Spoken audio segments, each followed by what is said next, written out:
যুবতী নারী উলঙ্গ কইরা সুন্দরী মেয়েদেরকে এই ময়দানে ছাইরা দাও।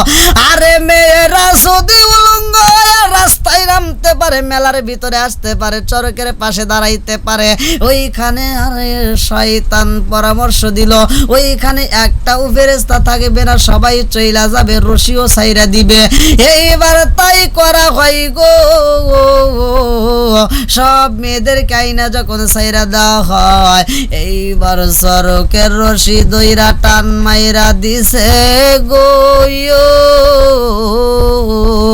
আগুনের ভিতর ইব্রাহিম নবীর যখন ফালাইয়া দেয়, আমার আল্লাহ এমন একটা দোয়া শিখাইয়া দিছে গো। আল্লাহ বললেন কুলিয়া নারু কুনি বারদাও ওয়া সালামান আলা ইব্রাহিম। ইব্রাহিম নবী এই দোয়া পাঠ করেছে গো। ইব্রাহিম নবীর শরীর তো পুরা দূরের কথা, ইব্রাহিম নবীর শরীরে একটা পশম পর্যন্ত পুরাইতে পারে না।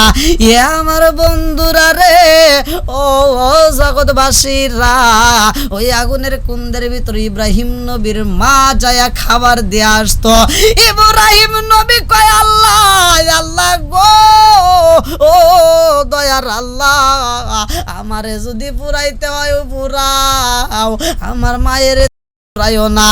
আল্লাহ যেই মা জননী আমার জন্য খাবার নিয়ে আগুনের ভিতর দৌড়ায় আসে রে আল্লাহ, এই মারে তুমি আগুনের ভিতর পুরাইও না রে আল্লাহ, যদি পুরাইতে হয় আমারে পুরাও, আমার মা জননী রে পুরাইও না।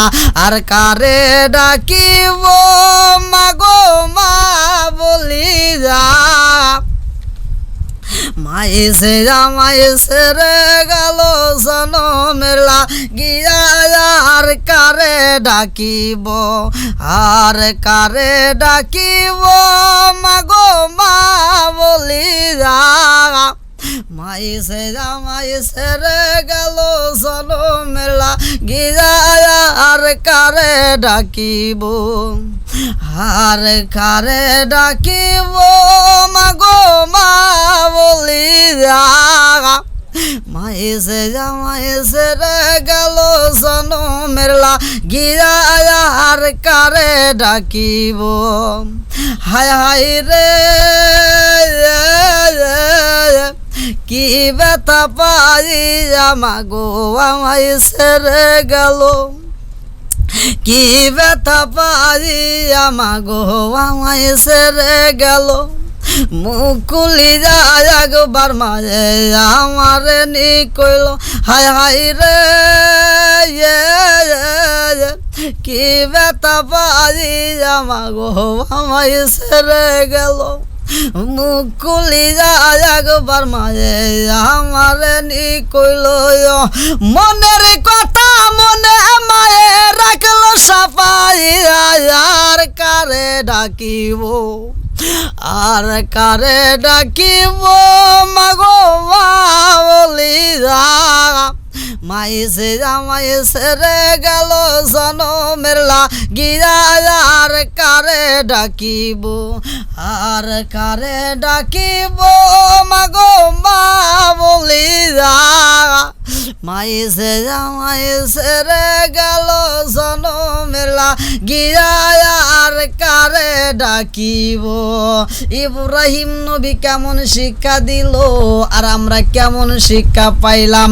মা বাবার ইহসান করতে হবে, মা বাবাকে দয়া করতে হবে, মা বাবাকে ভালোবাসতে হবে। আল্লাহু আকবার ওয়ালিল্লাহিল হামদু, বিসমিল্লাহির রহমানির রহিম।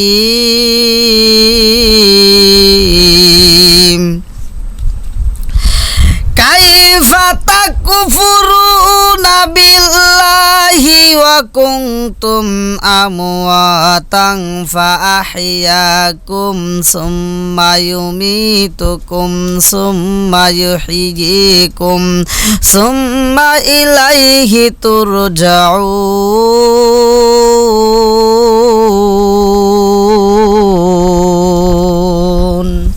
আমার আল্লাহ বলছে তোমরা ছিলা প্রাণ আমি আল্লাহ তোমাদের মাঝে প্রাণ দিছি।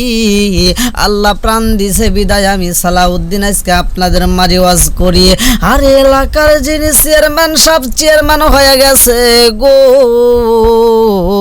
এমপি হলেন একজন, মন্ত্রী হলেন একজন, আরে এক একজন এক একটা পদ পেয়ে গেলেন। দুনিয়াতে আসলেন কিভাবে এইটা চিন্তা করলাম না।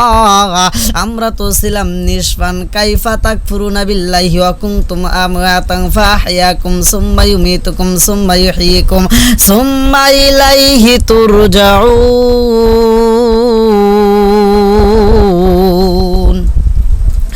কি জন্য বাহাদুরি করো, কি ক্ষমতা পায়া গেছো গো, সব ক্ষমতা একদিন শেষ হয়ে যাইবে।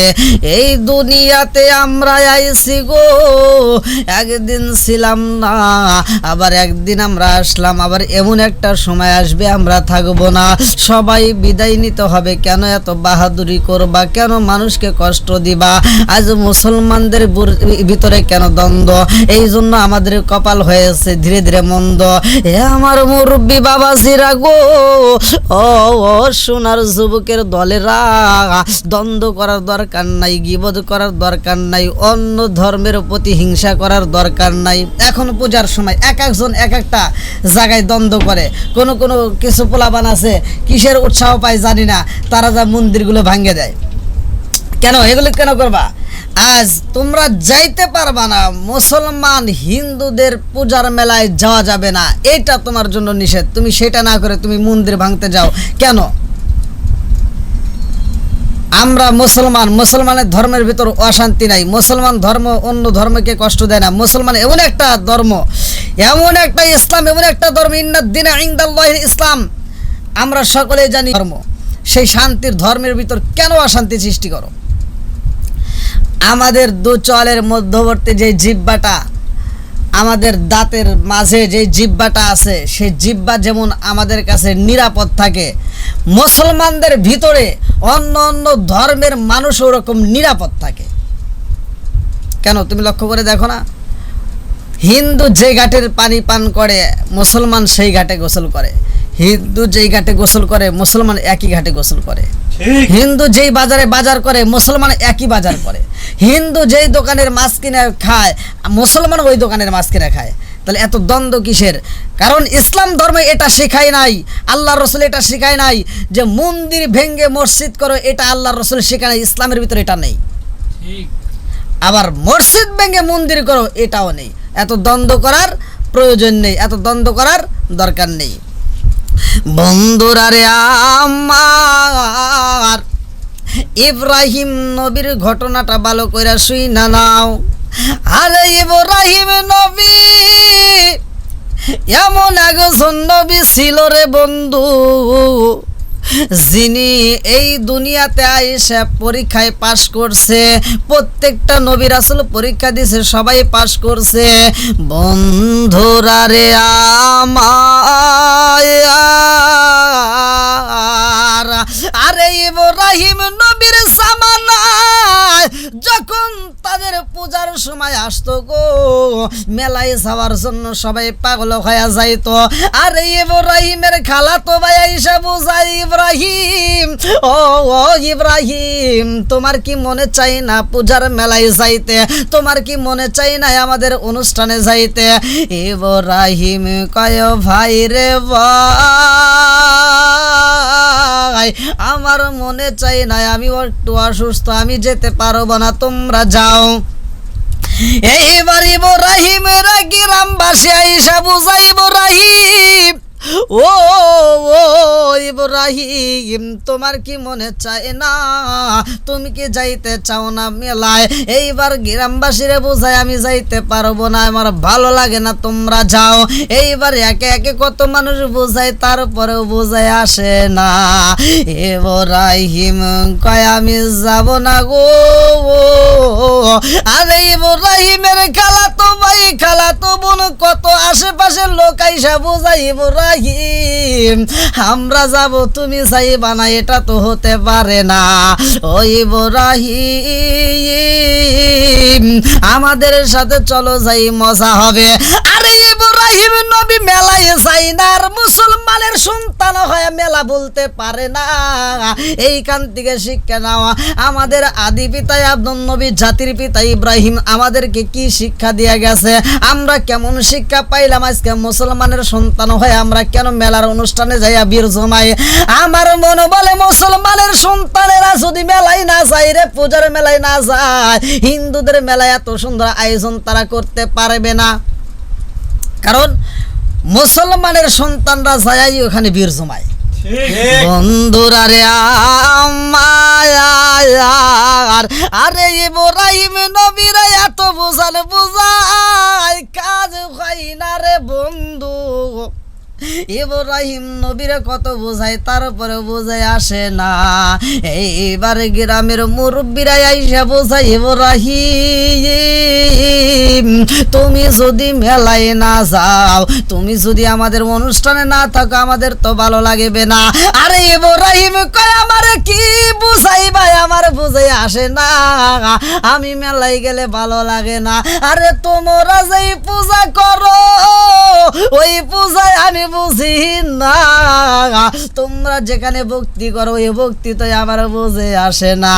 আমি ওইখানে মেলায় যাইতে পারবো না, তোমরা যেতে পারো। তোমরা কি বুঝাইবা আমার অন্তর পুইরা কইলা, আরে তোমরা কি বুঝাইবা আমার অন্তর পুইরা কইলা। আমি জানি গো নবীর প্রেমে আছে কত জ্বালা, আমি বুঝি গো নবীর প্রেমে আছে কত জ্বালা। এই জগতে প্রেম করিয়া কে রয়া আছে ভালা রে সই গো, কে রয়া আছে ভালা।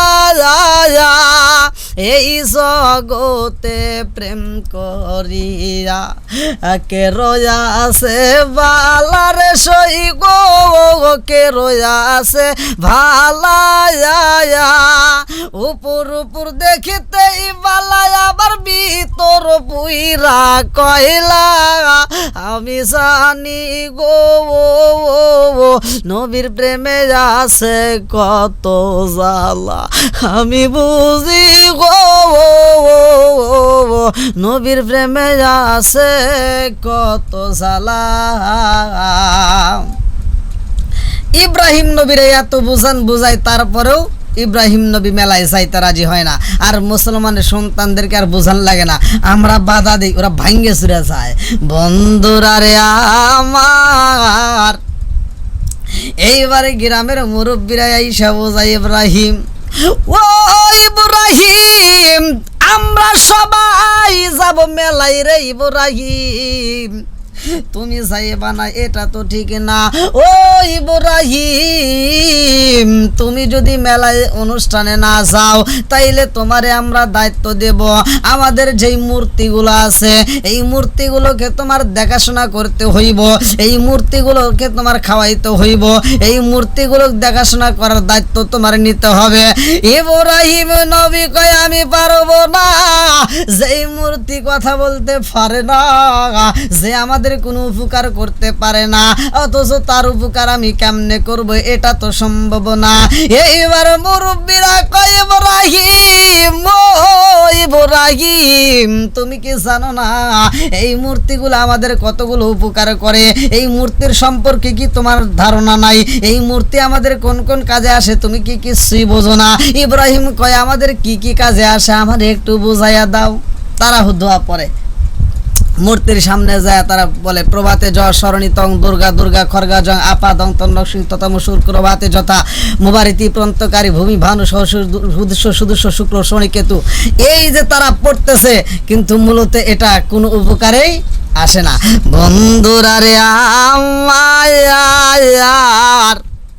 এইবার ইব্রাহিম কয় তোমরা সেই উপকার পাও গো, আমি তো কিছুই পাই না, কারণটা কি আমারে তো বুঝাইতে পারে না। তোমরা মূর্তিরে খাওয়াও, আমি তো খাওয়াইতে পারি না। বলে আজকে তোমারে দায়িত্ব দিলাম, তুমি খাওয়াইবা। আজকে আমরা সবাই অনুষ্ঠানে যাব, মেলায় যাব, তুমি যেহেতু যাইবা না, আমাদের মূর্তিগুলো দেখাশোনার দায়িত্ব তোমার নিতে হইব। এইবার ইব্রাহিম নবীরে যখন বুঝাইয়া দেয়, আরে একজন দুধ দেয় আর একজন কলা দেয়, কত রঙ বেরঙের খাবার দেয় গো। ইব্রাহিম নবীরে দায়িত্ব দেয় সবগুলো খাবার তোমরা খাওয়াইবা, ওই মূর্তিগুলোকে খাওয়াইতে হবে। ইব্রাহিম নবী এইবার খাবারগুলো নিয়ে মূর্তির ঘরের সামনে যাইয়া সব খাবারগুলো রেডি করে। আরে গ্রামবাসী নাই, সব মানুষ মেলার অনুষ্ঠানে চইলা গেছে গো। ইব্রাহিম নবী এইবার খাবারগুলো রেডি কইরা, দুধ নেওয়া হয়, কলা নেওয়া হয়, কত ফল নেওয়া হয়, সব খাবারগুলো মূর্তিদের সামনে রেডি করে। এইবার সবার সামনে দিয়া বলে তোমাদেরকে খাওয়ানোর দায়িত্ব দেওয়া হয়েছে আমারে, আমার দায়িত্ব আমার পালন করতে হবে, তোমরা সবাই খাবার খাও। একটা মূর্তিও খাই না রে জগৎবাসীরা, একটা মূর্তিও খাই না, একটা মূর্তিও খবর রাখে না। ব্যাপারটা কি? ইব্রাহিম নবী এত বুঝানো বুঝাই কাজও হয় না। আমাদের ছাত্র জীবনে আমরা যখন মাদ্রাসায় পড়াশোনা করতাম, আমাদের এক ছাত্র ভাই আসলো, ওই হিন্দুরা যখন দুধ কলা দিয়ে আসতো, ও করতে যাওয়ার সময় মানে আমরা রাত্রিতে খাবারের জন্য আসতাম জাগির বাড়ি, রসেন বাড়ি, ওই সময় যাওয়ার সময় এই দুধ নিজের মুখ দিয়ে খায় বাটিটা থিয়ে যেত। হ্যাঁ, মানুষ খুশি হইতো, না জানি মূর্তি খায় ফেলাইছে। বন্ধুরা রে মায়া, ইব্রাহিম নবী বুঝায়, তারপরেও বুঝাসে না। এইবার ইব্রাহিম নবী কয় তোমাদেরকে খাওয়ানোর দায়িত্ব দেওয়া হয়েছে আমারে, তোমরা সবাই খাও। এতগুলো খাবার কিন্তু আমি নষ্ট হইতে দেব না, এই খাবারগুলো নষ্ট করা যাবে না, তোমরা সবাই খাও। আরে বড়টার কাছে যায়, খাই না, ছোটর কাছে যায়, ছোটটাও খায় না। ইব্রাহিম নবী চিন্তা করে সবচাইতে যে ছোট ওরে বুঝি না খাওয়াইয়া বড়গুলি খায় না। এইবার সবার চাইতে ছোট যেই মূর্তি, তার কাছে যায় বুঝাই তুমি না খাইলে বড়রা খাবে না। আরে ছোটটার কাছে যায় বুঝাই রে, বুঝাসে না। ছোটটাও যখন খাবার খাই না, ইব্রাহিম নবী কয় ব্যাপার কি? এত খাবারগুলো তোমাদেরকে দেওয়া হয়েছে, যেটা পছন্দ সেইটা খাইবা, কলা খাও নইলে দুধ খাও, কোনটা খাইবা? একটাও খাই না।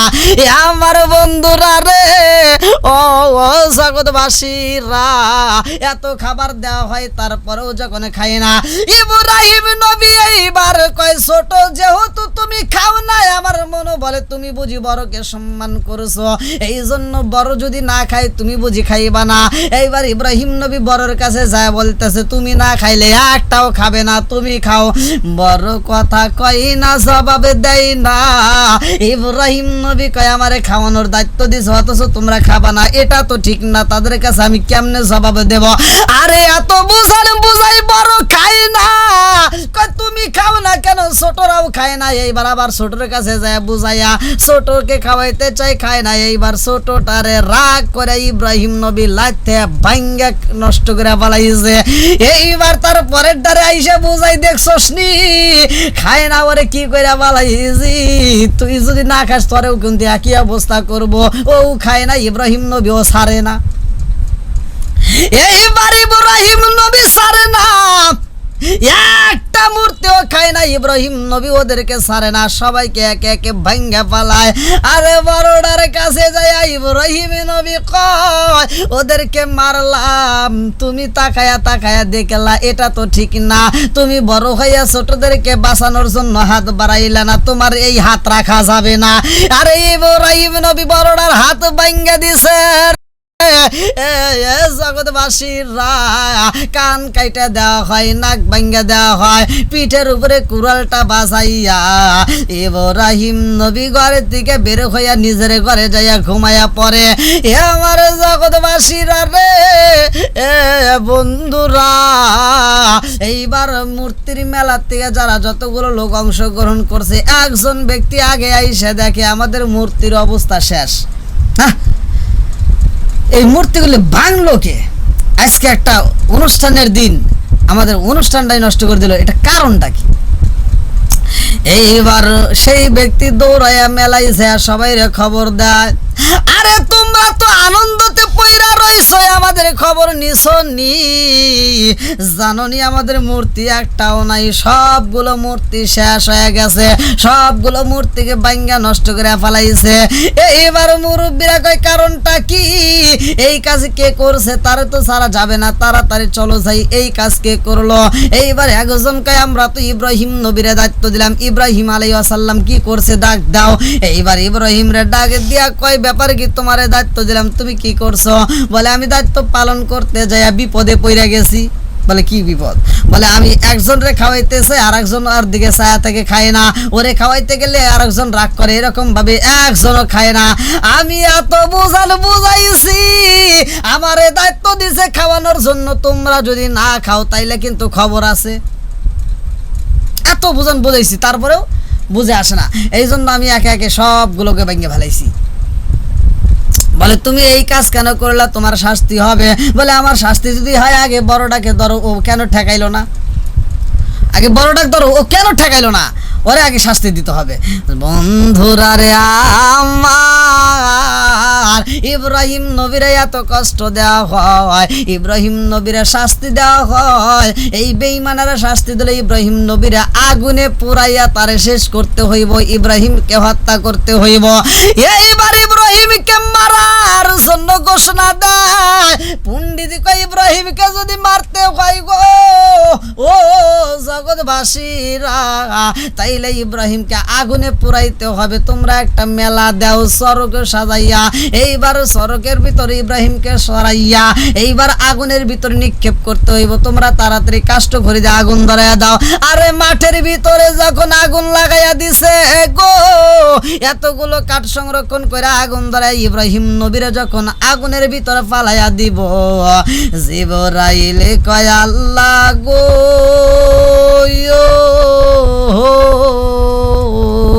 তাকায়া দেখো আল্লাহ তোমার খলিল কত কষ্ট করে।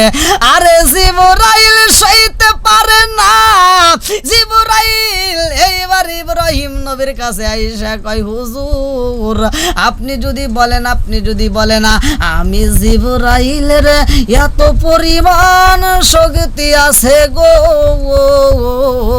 আমার আল্লাহ এত পরিমাণ শক্তি দিছে, এই আগুনটাকে পুরা এই মহল্লার যতগুলো খড়ি আছে সবগুলো সহ আমি আগুনগুলো সহ আমি নদীর ভিতরে ফালাইয়া দিব, আপনি যদি রাজি হন। ইব্রাহিম নবী কয় না না না দরকার নাই, ও জিবরাইল তুমি দেখো আমার মালিক কি আমারে দেখে না, আমার মালিক কি আমারে দেখে না, আমার খবর রাখে না।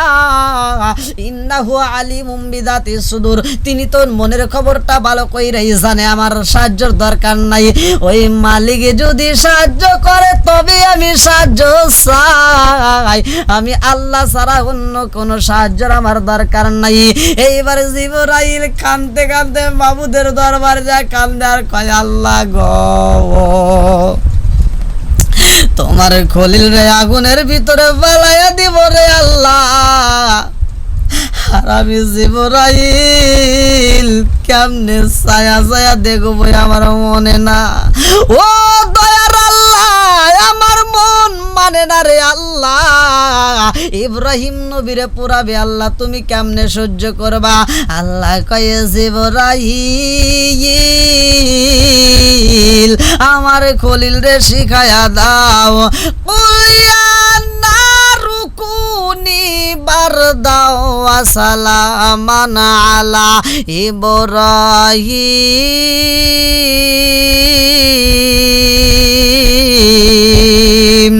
ও নবীর প্রেমিকেরা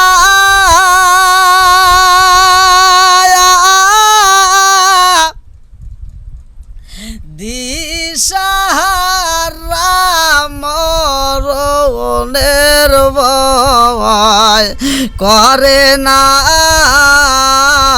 প্রেম তো মরে না। ও নবীর প্রেমিকেরা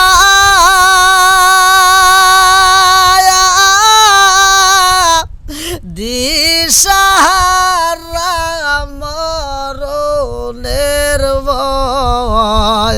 করে না প্রেম তো মরে না, প্রেম তো মরে না। প্রেম কইরাছেন ইব্রাহিম নবী,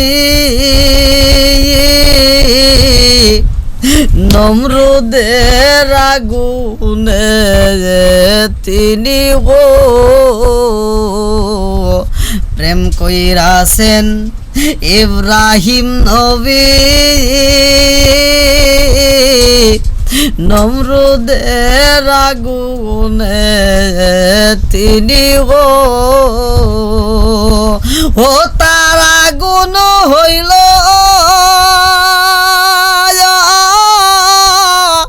ফুল বাগিচায় ইব্রাহিম তো পড়ে না প্রেম তো মরে না। ও নবীর প্রেমিকেরা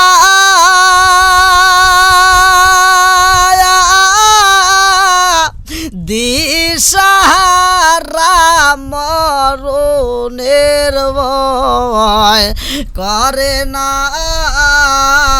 প্রেম তো মরে না,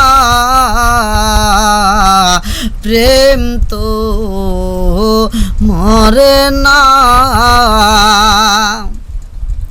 আরে ইব্রাহিম নবীরা পুরাইতে চায় আমার আল্লাহ একজন নাই দুইজন নয়, ৭০,০০০ ফেরেশতা বাড়াইয়া দেয়। ইব্রাহিমের সরকের রশি দইরা তোমরা টান মারবা, ওরা যতগুলো মানুষ ধরবে কাজে হইব না। এতগুলো মানুষ দইরা যখন সরকের রশি ধরে টান মারে তারপরেও আগুনের ভিতর পালাইতে পারে না। এইবার গ্রামবাসীরা কয় আর কোনো কাজ হইব না, এইবার ইব্রাহিমের বাপরে ডাক দাও। এইবার আজর কুমারে ডাক দেওয়া হয়। এইবার ইব্রাহিমের বাপ আইসা যখন চরকের রশি দইরা টান মারছে রে বন্ধু, দেখেন আমাদের জাতির পিতা কেমন শিক্ষা দিছে, মা বাবারে কেমনে সম্মান দিতে হয় আমরা তো বুঝলাম না। আরে ইব্রাহিম নবী কয় আল্লাহ গো, আল্লাহ গো, এতক্ষণ পর্যন্ত এলাকাবাসী কত মানুষের চরকের রশি ধরে টানছে, আমার কোনো কষ্ট হয় নাই। আল্লাহ আমার বাপটা পর্যন্ত চরকের রশি ধরে টান মারছে রে আল্লাহ, আমার বাপরে তুমি অপমান কইরো না। আরে জাতির পিতা আমাদের কেমন শিক্ষা দেয় আছে, আমরা বাপ মারে দেখতে পারি না। ওয়াসাইনাল ইনসানা বিওয়ালিদাইহি ইহসানা, আরে মা বাবাকে ইহসান করো, তাদেরকে দয়া করো, তাদেরকে ভালোবাসো। মা বাবার কথা শোনার জন্য আমরা পাগল হওয়া দরকার। আরে ইব্রাহিম নবী কেমন শিক্ষা দিল, আমরা কি শিক্ষা পাইলাম? আরে ইব্রাহিম নবী কয় আল্লাহ গো, আমার বাপটাও অপমানিত হোক এটাই আমি চাই না। আল্লাহ আমার বাপ যেন অপমান না হয়, এমন দোয়া ইব্রাহিম নবী করে। এইবার বন্ধুরা রে আমার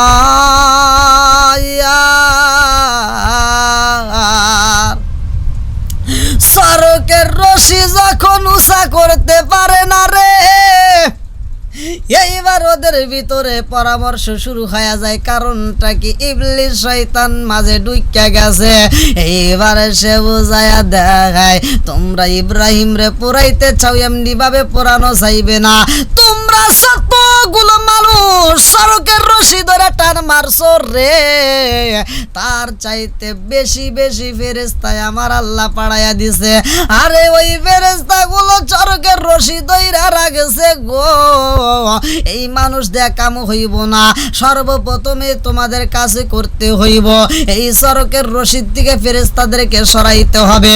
বলে কেমনে সরাবো? আমরা কেমনে সরাবো বুঝে আসে না, আমরা তো তাদেরকে দেখতেও পারি না। এইবারে শয়তানে পরামর্শ পরামর্শ কইরা বুদ্ধি দিয়া দিছে গো, তোমরা যদি এই ফেরেশতা সরাইতে চাও এই মুহূর্তে এলাকার ভিতরে গুইরা গুইরা তোমরা যুবতী নারী উলঙ্গ কইরা সুন্দরী মেয়েদেরকে এই ময়দানে ছাইরা দাও। আরে মেয়েরা যদি উলঙ্গ হয়ে রাস্তায় নামতে পারে, মেলার ভিতরে আসতে পারে, চরকের পাশে দাঁড়াইতে পারে, ওইখানে আরে শয়তান পরামর্শ দিল ওইখানে একটাও ফেরেশতা থাকবে না, সবাই চইলা যাবে, রশিও ছাইরা দিবে। এইবার তাই করা হয় গো, সব মেয়েদের কাইনা যখন ছাইরা দেওয়া হয় এইবার সরকের রশি দইরা টান মাইরা দিছে গো, আগুনের ভিতর ইব্রাহিম নবীর যখন ফালাইয়া দেয় আমার আল্লাহ এমন একটা দোয়া শিখাইয়া দিছে গো। আল্লাহ বললেন কুলিয়া নারু কুনি বারদাও ওয়া সালামান আলা ইব্রাহিম। ইব্রাহিম নবী এই দোয়া পাঠ করেছে গো। ইব্রাহিম নবীর শরীর তো পুরা দূরের কথা, ইব্রাহিম নবীর শরীরের একটা পশম পর্যন্ত পুরাইতে পারে না। এ আমার বন্ধুরা রে, ও জগৎবাসীরা, ওই আগুনের কুন্দের ভিতর ইব্রাহিম নবীর মা যায়া খাবার দিয়ে আসতো। ইব্রাহিম নবী কয় আল্লাহ আল্লাহ গো, ও দয়ার আল্লাহ, আমারে যদি পুরাইতে হয় পুরাও, আমার মায়ের পুরাইও না। আল্লাহ যেই মা জননী আমার জন্য খাবার নিয়ে আগুনের ভিতর দৌড়ায় আসে রে আল্লাহ, এই মারে তুমি আগুনের ভিতর পুরাইও না রে আল্লাহ, যদি পুরাইতে হয় আমারে পুরাও, আমার মা জননী রে পুরাইও না। আর কারে ডাকিব মাগো মা বলি যা, মাইসে মাইসে রে গেল জনমের লাগিয়া, আর কারে ডাকিব, আর কারে ডাকিব মাগো মা বলি যা, মাইসে মাইসে রে গেল জনমের লাগিয়া, আর কারে ডাকিব, আর কারে ডাকিব মাগো মা বলি যা, মাইসে মাইসে রে গেল জনমের লাগিয়া, আর কারে ডাকিব, হায় হায় রে কি ব্যথা পাই মাগো মাইসে রে গেল, কি ব্যথা পাই মাগো মাইসে রে গেল, মুকুলি যায় একবার মাঝে আমার নি কইল, হায় হায় রে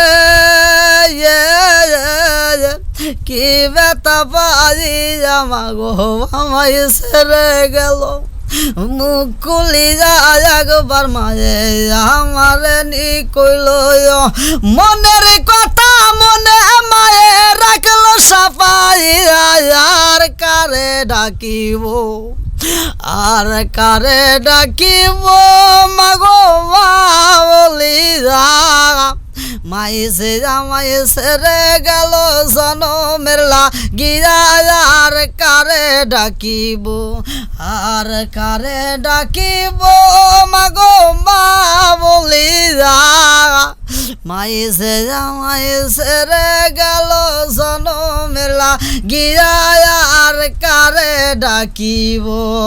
ইব্রাহিম নবী কেমন শিক্ষা দিল আর আমরা কেমন শিক্ষা পাইলাম। মা বাবারে এহসান করতে হবে, মা বাবাকে দয়া করতে হবে, মা বাবাকে ভালোবাসতে হবে। যদি কোনো বনে লুকাইলি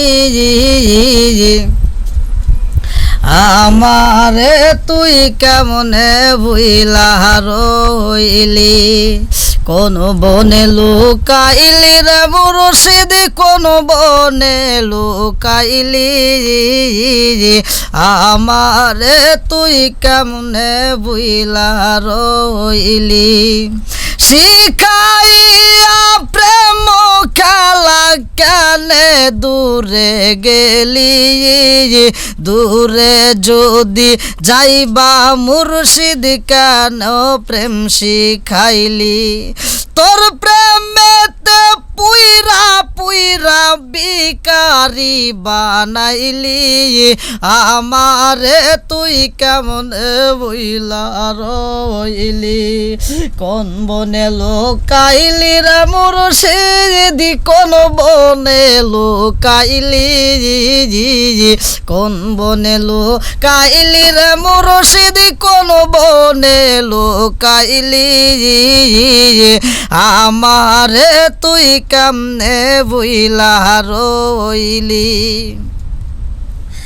এক মহিলা এমন পাগলনি যিনি প্রতিদিন দান করত, আর দান করলে আল্লাহ তাআলা মাল বৃদ্ধি করে। দানশীল ব্যক্তি স্বয়ং আল্লাহর বন্ধু। বন্ধুরা রে আমার ওই মহিলা এত দানবীর ছিল, মহিলাদের মনটা এতটাই নরম হয়, তারা খুবই নরম মনের হয়। যারা বিশেষ করে যেই মা বোনেরা দান করে তারা মন থেকেই দেয়। দেখবেন মহিলারা অতিরিক্ত দান করে, অনেক মাহফিলে মহিলারা গলার চেন পর্যন্ত খুলে দান করে দেয়। বন্ধুরা রে আমার এক পাগন্নি মহিলা, তিনি তার পরিবারের জন্য যতগুলো খাবার তৈরি করত, ওই খাবারের মাঝখান থেকে এক বৃদ্ধা মহিলাকে প্রতিদিন খাবার পৌঁছায়া দিত। ওই মহিলাটাও ঘুরে ঘুরে ওই বাড়িতেই যাইতো। অর্থাৎ দেখবেন যেই ভিক্ষুকটা যে বাড়িতে খাবারের জন্য যায় বা হাত বাড়ায়, দ্বিতীয়বার আসলে ওই বাড়িতেই বেশি যায়, মানে যে বাড়িতে পায় ঠিক সেই বাড়িতেই বেশি যায়। তা আমার অভিজ্ঞতা দেখছি, এক ব্যক্তি মানে ভিক্ষা করার জন্য আসতো মানে আমাদের গ্রামে, তাই ভিক্ষা করতে আইসা মানে আশপাশে সবার বাড়ি যায়, একটা বাড়ি যায় না। তো আমি আবার জিজ্ঞাসলাম কারণটা কি, মানে তখন মাদ্রাসায় পড়ি, তো জিজ্ঞাসি কী ব্যাপার আপনি ওই বাড়িতে যান না সব বাড়িতে যান? সে বলতেছে যে হুজুর এই বুদ্ধি আপনার আসে না, এগুলো আপনি শিখতে পারেন নাই। বললাম কে, একটু বলেন। তো বলতেছে ওই বাড়িতে যায় খালি সময় নষ্ট হয়। বললাম কীভাবে সময় নষ্ট হয়? বলতেছে ওই বাড়ি একটা না কয়েকদিন গেছি, আধা ঘন্টা করে বসে থাকছি, তারপরে একদিনও চাউল দেয় নাই। তো এই জন্য সময় নষ্ট করার টাইম নেই, ও বাড়িতে আর যাই না, কারণ ও আমার সাথে বেশি করি। আর যে বাড়িতে যাই যারা দেয়, যাওয়ার সাথে সাথে দেয়, সময় নষ্ট হয় না, সাথে সাথে পাই আর একবারে যাই। ঠিক এই মহিলাটা এতটাই দানবীর, প্রতিদিন তার ফ্যামিলির জন্য যেই পরিবারের জন্য যেই খাবারগুলো তৈরি করতো, ওই খাবারের ভিতর থেকে একজন বৃদ্ধা মহিলাকে প্রতিদিন খাবার পৌঁছাইতো। অর্থাৎ ওই মহিলাটা অন্য বাড়িতে না যায়, ওই বাড়িতেই এসে জালালার সামনে দাঁড়াইতো। বন্ধুরা রে আমার প্রতিদিনের নিয়ম অনুসারে ওই মহিলাটা আইসা এইবার খাবার চাইছে রে। এই পাগন্নি মহিলা একটা রুটি বেশি কইরা বানাইয়া রাখে গোপনে। আবার যদি কোনো দিনে একটা রুটি বেশি না বানাই, নিজের ভাগেরটা ওই বৃদ্ধা মহিলারে দান কইরা দেয়। আরে এই মহিলাটা গেটের ভিতর দিয়ে বাড়ির ভিতর আসতে কষ্ট হইব, এই জন্য মহিলাটা জানালার পাশে রুটিটা রেডি করে রাইখা দিত। ওই মহিলারে ডাইকা বুঝাই মারে, ও মা তোমার রুটি নিতে কষ্ট হয়, এই খাবারটা তুমি ভিতরে আইসা নিতে তোমার পরিশ্রম করতে হয় বেশি, তোমার গেটের ভিতর দিয়ে ভিতরে আসতে হবে না, তুমি জানালার পাশ থেকে নিয়ে যাইবা, আমি তোমার জন্য খাবার রেডি করে রাখবো। এইবার জানালার সামনে দাঁড়াইয়া এই বৃদ্ধা মহিলা রুটি হাতে নিয়া রে, এই কুজো মহিলাটা যখন রওনা দেয়, যাওয়ার সময় এই মেয়েটা এই বৃদ্ধা মহিলাটা রে বন্ধু, উনি শুধু মুখে মুখে এই কথাটা বলে, খারাপ কাজ নিজের কাছে রয়া যায়, আর ভালো কাজ আল্লাহর পক্ষ থেকে উপহার হিসেবে ফিরে আসে। খারাপ কাজগুলো নিজের কাছে থাকে, আর ভালো কাজগুলো আল্লাহর পক্ষ থেকে উপহার হিসেবে ফিরে আসে। প্রতিদিন এই খবরটা, এই কথাটা শুধু মহিলাটা বলতে বলতে রুটি নিয়ে যায়। আরে এই মহিলাটা প্রতিদিন এভাবে রুটি নাই রে বন্ধু, আর শুধু বলে খারাপ কাজ নিজের কাছে রয়া যায়, ভালো কাজ আল্লাহর পক্ষ থেকে উপহার হিসেবে ফিরে আসে। মহিলা তার এই কথা শুনে রে, বাড়ির মহিলাটা এত কষ্ট করে খাবার রেডি করে গো এই খাবার রেডি কইরা দেওয়ার পরে এই কথা শোনার পরে মনটা খারাপ হয়ে যায়। এই বাড়ির মহিলাটা চিন্তা করে আমি নিজে খাবার না খাইয়া আমি তার দান কইরা দেই, আর সে বলে খারাপ কাজ নিজের কাছে রয়া যায়, ভালো কাজ আল্লাহর পক্ষ থেকে উপহার হিসেবে ফিরে আসে। কারণটা কি, আমি কি তার সাথে কোনো খারাপ ব্যবহার করেছি নি? আমি তো তারে কোনো কষ্ট দেই না, অথচ সে কেন কষ্ট পায় আমার বুঝে আসে না। এই মহিলাটা পরের দিন আসলে এই বাড়ির মহিলাটা রুটি বানাইয়া ওই বৃদ্ধা মহিলাকে রুটি দিয়া প্রশ্ন করে, মা গো ও মা, আমি তোমারে রুটি দিয়া দিছি, তুমি কি কোনো কষ্ট পাইছো নি? ও মা, আমি তোমারে প্রতিদিন খাবার দেই, এই খাবারে কোনো তোমার কষ্ট হয়নি, এই রুটি খাইয়া তোমার পেটটা ভরেনি, এই রুটি খাইতে তোমার কষ্ট হয়নি, কি জন্য তুমি এই কথা বললা? খারাপ কাজ নিজের কাজে রয়াছে, এর কারণটা তো আমার বুঝে আসে না। এই বৃদ্ধা মহিলা কই, খাবার দাও ও মা, পেটের ক্ষুধা সইতে পারি না, আমারে তাড়াতাড়ি খাবার দাও, আমি রুটি খাইতে চাই। এইবার তার হাতে রুটি দেওয়া হয়। কর্কশ ভাষায় তিনি বলতেছে, খারাপ কাজ নিজের কাছে রয়াছে আর ভালো কাজগুলো আমার আল্লাহর পক্ষ থেকে উপহার হিসেবে ফিরে আসে। দানশীল ব্যক্তি তো আল্লাহর প্রকৃত বন্ধু হয়ে যায়। আমার বন্ধুরা রে, জগৎবাসীরা, এই বৃদ্ধা মহিলাটা এই কথা বইলা আবার রওনা দিছে। বাড়ির মহিলাটা চিন্তা করে, ব্যাপার কি, আমি এত কষ্ট করে খাবার তৈরি করি, এত কষ্ট করে তারে আমি খাবারটা পৌঁছাইয়া দিই, অথচ সে আমার সাথে এরকম কেন ব্যবহার করে আমার বুঝে আসে না। এই মহিলা, বৃদ্ধা মহিলা প্রতিদিন খাবারের জন্য আসে গো, এই খাবারটার জন্য প্রতিদিন তিনি প্রতিদিন নিয়ম অনুসারে আসে। এই মহিলাটা প্রতিদিন খাবার নেওয়ার সময় একটা কথাই শুধু যাওয়ার পথে বইলা যায়, খারাপ কাজটা নিজের কাছে রয়া যায় আর ভালো কাজটা আল্লাহর পক্ষ থেকে ফিরে আসে। হে আমার বন্ধুরা রে, ও যুবকের দলেরা, ভালো করে শুই না নাও। এই মহিলাটা পরের দিন আইসা যখন খাবার নিয়ে আবার একই কথা বলে, এই বাড়ির মহিলাটা বলে, ও বুড়ি মা, এত কষ্ট করে আমি রুটি বানাই, তোমারে আমি নিজে না খাইয়া তোমারে রুটিটা দেই, অথচ তুমি এই কথা আমারে প্রতিদিন বলে, আমার ভালো লাগে না, এই কথাটা তুমি আর বলবা না। এই বৃদ্ধা মহিলা কয়, মাগো আমারে তুমি খাবার দাও, তুমি আমারে খাবার দাও, আমার ক্ষুধার্ত অবস্থায় আমি তোমার খাবার খাই, তাতে কোনো দুঃখ নাই, আমার মজা পাই, আমার কাছে ভালো লাগে, এই জন্য আমি এই কথাটা বলি। খারাপ কাজ নিজের কাছে রয়া যায়, ভালো কাজ আল্লাহর পক্ষ থেকে ফিরে আসে। এইবার মহিলা কয়, মাগো ও বুড়ি মা, এত কষ্ট করে রুটি দেই, আমি তো এই কথা শুনতে চাই না, আর কোনোদিন তুমি এই ভাষা আমার সামনে ব্যবহার করবা না, আর একদিন যদি করো রে মা, আমি কিন্তু তোমারে আর খাবার দেব না। এই বৃদ্ধা মহিলা কান্দার কয়, মা গো, মন চাইলে দিবা, না চাইলে না দিবা, তবে এই কথাই আমি বন্ধ করতে পারবো না। পরের দিন যখন আবার আইসা এই কথা বলেছে, এই বাড়ির মহিলাটা বিরক্ত হইয়া এইবার চিন্তা করছে, এই বুড়ির আর কোনোদিন খাবার দেব না।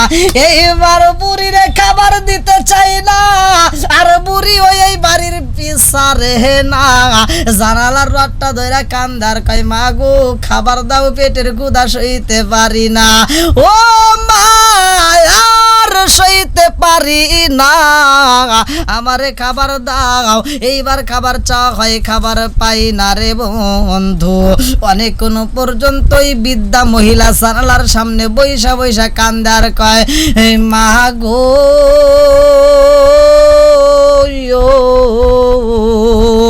তোমার হাতে তো রিজিকের মালিক তুমি না, রিজিকের মালিক আল্লাহ। আল্লাহু খায়রুর রাজিকিন, রিজিকের মালিক আমার আল্লাহ, তোমার ঘরে আমার রিজিক আল্লাহ পাঠায় দিছে, তুমি কি আমার রিজিক দিবা না? এইবার মহিলা কান্দে গো, বাড়ির মহিলাটা কয় তুমি এই কথা বন্ধ না করলে তোমারে খাবার দেব না।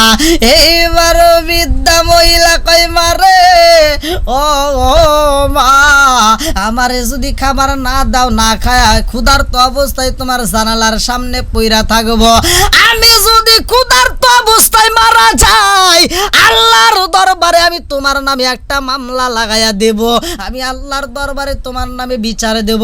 আমি তোমার খাবার না পাইয়া আমি ক্ষুধার্ত অবস্থায় মারা গেলে তোমার আসামি হইয়া আল্লাহর আদালতে কাঠগড়ায় দাঁড়াইতে হইব। এই মহিলাটা চিন্তা করে না না তোমারে কষ্ট দেব না, খাবার দিয়া দেয়ার বলে তুমি এই কথা বলতে পারবা না। এই বৃদ্ধা মহিলায় আবার বলে খারাপ কাজ নিজের কাছে রয়ে যায় আর ভালো কাজগুলো আল্লাহর পক্ষ থেকে উপহার হিসেবে ফিরে আসে।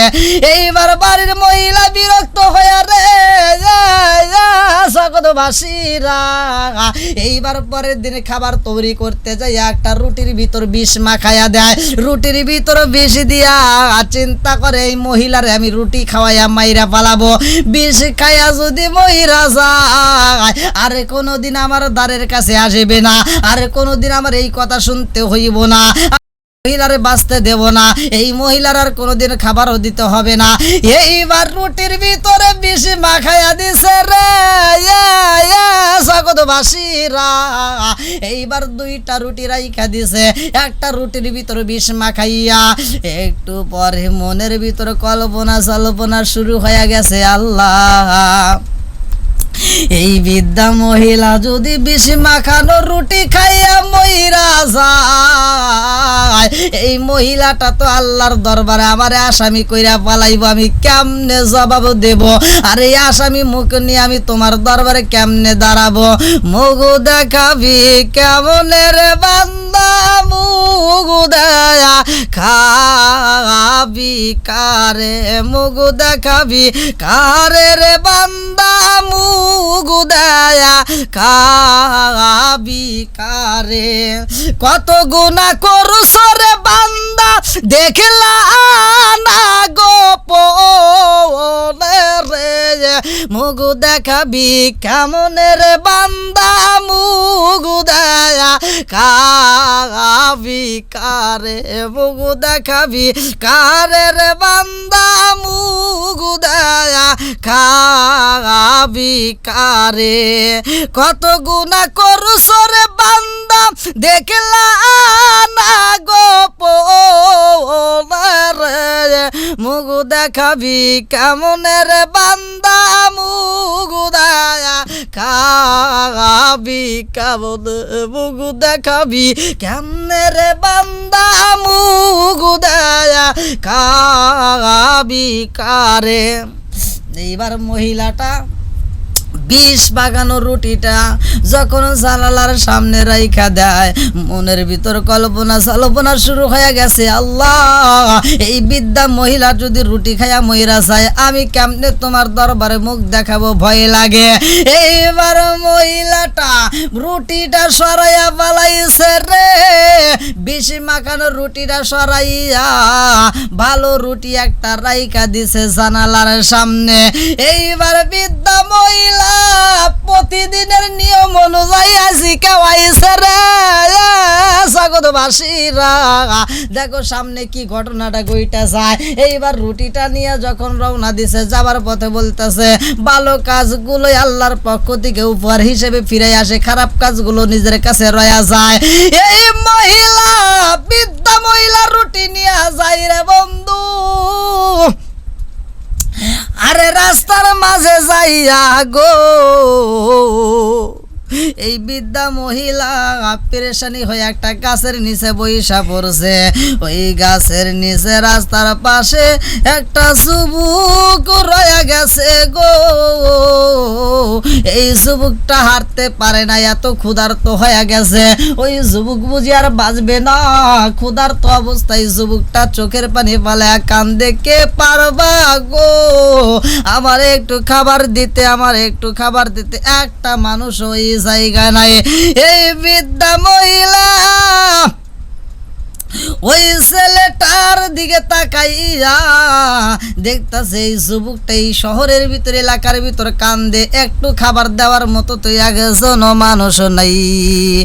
এইবার বৃদ্ধা মহিলা খাবার নিয়ে আস্তে আস্তে ওই যুবকের সামনে যায়। এইবার যুবকের কাছে যাইয়া যুবকের রুটি ধরাইয়া দিছে এগো। যুবক রুটি খায়, বৃদ্ধা মহিলা একটু পানির ব্যবস্থা কইরা দেয়, পানি খাইয়া এই যুবক এইবার শোয়ার থেকে উইঠা বইসা গেছে গো। এই যুবকটা আবার কোন যুবক ভালো করে শুই না নাও, এই বৃদ্ধা মহিলা সেই বাড়ির খাবার নিয়ে আইছে রে। ওই বাড়ির একটা মাত্র সন্তান, ওই বাড়ির একটা মাত্র সন্তান সফরে যায় আর ফিরে আসতে পারে নাই। ওই সন্তানটা রাস্তার ভিতরে আর ক্ষুধার্ত অবস্থায় থাইকা নিজের বাড়িতে যাওয়ার মতো তার শক্তি ছিল না। এই যুবকটা এই মহিলার রুটি খাইয়া রে জগৎবাসীরা এইবার আস্তে আস্তে নিজের বাড়ির দিকে চইলা যায়। নিজের বাড়িতে যাইয়া জনম দুখুনি মারে দেখে পালাইছে, যাইয়া মারে আনজায়া ধরে কান্দে। মা জননী বলে বাবা, ও বাবা রে, তোমার ঠোঁটটা শুকায় গেছে, মুখটা শুকায় গেছে, তুমি কি খাবার খাও নাই? এই যুবক কান্দার কয় মা গো মা, ও মা, আমি বুঝি আর ফিরে আসতে পারতাম না। এত ক্ষুধার্ত অবস্থায় থাকাকালীন রাস্তার ভিতরে আমি গাছতলায় শুয়ে আমি কাঁদছিলাম। একটা বৃদ্ধা মহিলা কুজো বুড়ি মা, ও মা গো, ওই মহিলাটা একটা রুটি আমার হাতে দিয়া ওই মহিলাটা বলল তুমি খাও। আমার খাবারের কথা কিন্তু আমি খাবো না, আমার চাইতে তুমি বেশি কষ্টে আছো, তুমি খাও। আমি ওই বৃদ্ধা মহিলার রুটি খাইলাম। ওই মহিলাটা কয় মা জানো নি, ওই মহিলাটা কান্দে আর কয় খারাপ কাজগুলো নিজের কাছে রয়া যায়, ভালো কাজগুলো আল্লাহর পক্ষ থেকে ফিরে আসে। এইবার মা জননী কান্দে আর মুখটা ডাইকা মাহবুদরে ডাক দিয়া কয় আল্লাহ, আমি বুঝা পাইছি এই বৃদ্ধা মহিলা কেন এই কথা বলে, খারাপ কাজ নিজের কাছে রয়ে যায়, ভালো কাজগুলো আল্লাহর পক্ষ থেকে ফিরে আসে। আজ যদি আমি বিষ মাখানো রুটি আমি দিয়ে দিতাম, এই বিষ মাখানো রুটি আমার সন্তান খাইয়া দুনিয়ার মায়া চাইরা চইলা যাইতো। আল্লাহ রে ও মালিক, আমি বুঝা পালাইছি ভালো রুটিটা দেওয়ার কারণে আমার হারানো সন্তানকে আমি ফিরা পাইছি, আমার হারানোর জাদুরে আমি ফিরা পাইছি। আমি মায়ের কলিজাটা ঠান্ডা হয়ে গেছে। চিৎকার মেরে কন্যা আল্লাহু আকবার।